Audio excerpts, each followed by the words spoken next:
VN Gujarati YouTube channel તમારું સ્વાગત છે। મિત્રો, દેશ અને દુનિયાની તમામ તાજા ખબર સૌથી પહેલાં જાણવા માટે અત્યારે ચેનલ સબસ્ક્રાઇબ કરી દેજો। મિત્રો, ખૂબ જ મોટા સમાચાર સામે આવી રહ્યા છે। આપને જણાવ્યું કે મિત્રો અલર્ટ 30,000 લોકોને થઈ શકે છે મોત માતમ। શું છે સંપૂર્ણ માહિતી આજના વિડીયોમાં જણાવશું। વિડીયોમાં સુધી બના રહેજો। આપને જણાવી દઈએ કે એલર્ટ આપવામાં આવે છે 30,000 લોકોના મોતની સંભાવના છે।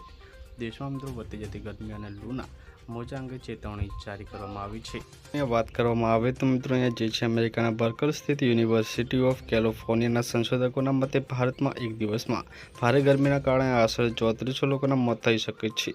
જ્યારે જો સતત 5 દિવસ સુધી ગરમીનું મોજું ચાલતું રહે તો આંકડો દિવસમાં મિત્રો અહીંયા જે છે દેશભરમાં 30,000 સુધી પહોંચી શકે છે।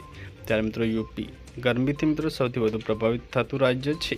ત્યારે મિત્રો અહીંયા મોટા સમાચાર સામે આવી રહ્યા છે કે આ ખૂબ જ મોટી દુઃખદ ઘટના કહેવામાં આવી રહી છે। તો બધાએ સાવચેતી રાખવીને ડિહાઇડ્રેશન ન થાય તેનું ધ્યાન રાખવું।